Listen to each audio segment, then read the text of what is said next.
السلام علیکم پیارے دوستوں اور بچوں، آج کی کہانی کا نام ہے آخری داؤ۔ کسی ملک میں ایک نامی گرامی پہلوان رہتا تھا۔ وہ کشتی لڑنے کے فن میں عالمی شہرت رکھتا تھا۔ وہ کشتیوں کے 360 داؤ جانتا تھا۔ جب بھی کسی کے مقابل آتا، نئے انداز سے کشتی لڑتا اور اپنے حریف کو لمحوں میں چت کر دیتا۔ نو عمر اور نوجوان لڑکے اس سے کشتی لڑنے کا فن سیکھتے اور اس سے فن مہارت حاصل کرتے تھے۔ اس پہلوان کا ایک خاص شاگرد تھا۔ اس نوجوان شاگرد کو اس نے سارے داؤ سکھا دیے تھے، مگر ایک داؤ نہیں سکھایا تھا۔ یہ خفیہ داؤ اس نے اپنے پاس ہی رکھا تھا۔ جیسے بلی نے شیر کو سارے کام سکھا دیے تھے، مگر درخت پر چڑھنا نہیں سکھایا تھا۔ وقت گزرنے کے ساتھ ساتھ وہ مشہور عالم پہلوان بوڑھا ہوتا چلا گیا اور اس کا خاص شاگرد کشتی لڑنے کے فن میں مشہور ہو گیا، اور وہ بڑا قومی حکیل اور بے مثال پہلوان ثابت ہوا۔ اس کی شہرت نے اس میں غرور اور تکبر پیدا کر دیا تھا۔ ایک دن شاہی دربار میں اس نے بادشاہ کے سامنے اپنی بڑائی بیان کرتے ہوئے کہا، میرے استاد بے شک بزرگی میں مجھ سے بڑا ہے، لیکن کشتی لڑنے کے فن میں نہیں۔ میں کشتی لڑنے میں اس سے زیادہ ماہر ہوں۔ کیا واقعی؟ پہلوانوں کے قدردان بادشاہ نے حیرت سے پوچھا۔ حضور، اگر آپ کو یقین نہیں تو بے شک میرا اس سے مقابلہ کرا کے دیکھ لیں، شاگرد نے بڑے فخر سے کہا۔ بادشاہ نے اس کی آزمائش کرنے کا فیصلہ کیا اور اعلان کر دیا کہ جمعے کے روز دونوں استاد شاگرد کا مقابلہ کروایا جائے گا۔ چنانچہ مقررہ دن شاہی اکھاڑے میں لوگ صبح ہی جمع ہونے لگے۔ جب بادشاہ وہاں پہنچا تو اکھاڑا تماشائیوں سے بھرا ہوا تھا اور وہاں تل دھرنے کی جگہ نہ تھی۔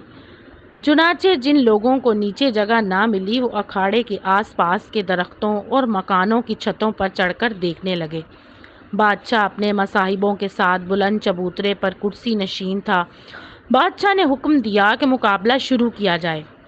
تب نگاڑے بجنے لگے۔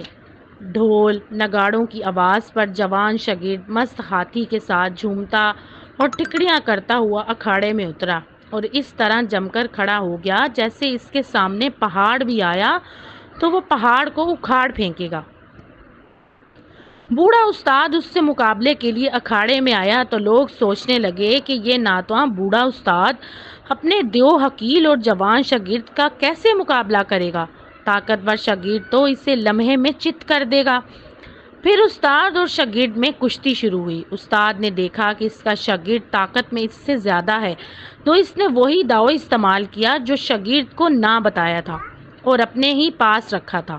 یہ داؤ شاگرد کو پریشان کر گیا، کیونکہ وہ اس داؤ کا توڑ نہیں جانتا تھا۔ چنانچہ وہ بے بس ہو گیا۔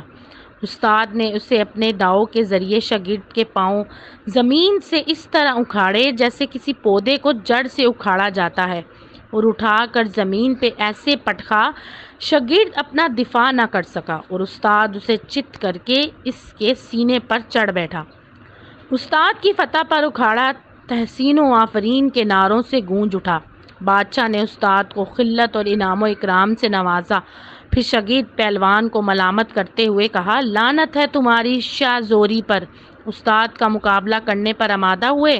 تم نے شہرت پانے کا خواب دیکھا، مگر استاد کی عزت کو نہ دیکھا۔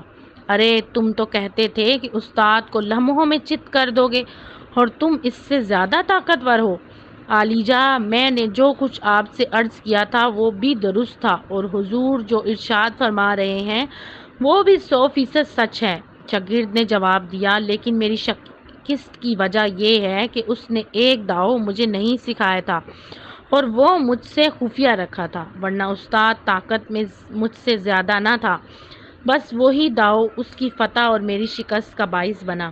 استاد نے ہنس کر کہا، ہاں برخوردار، اسی دن کے لیے میں نے اپنا آخری داؤ تم سے پوشیدہ رکھا تھا اور تمہیں نہیں سکھایا تھا۔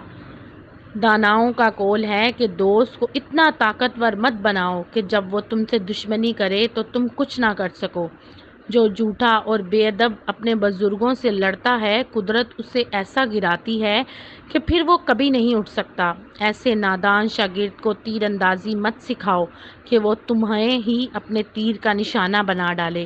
تو دوستوں، اگر آپ کو یہ کہانی پسند آئے تو میرے چینل کو لائک اور سبسکرائب ضرور کیجیے گا۔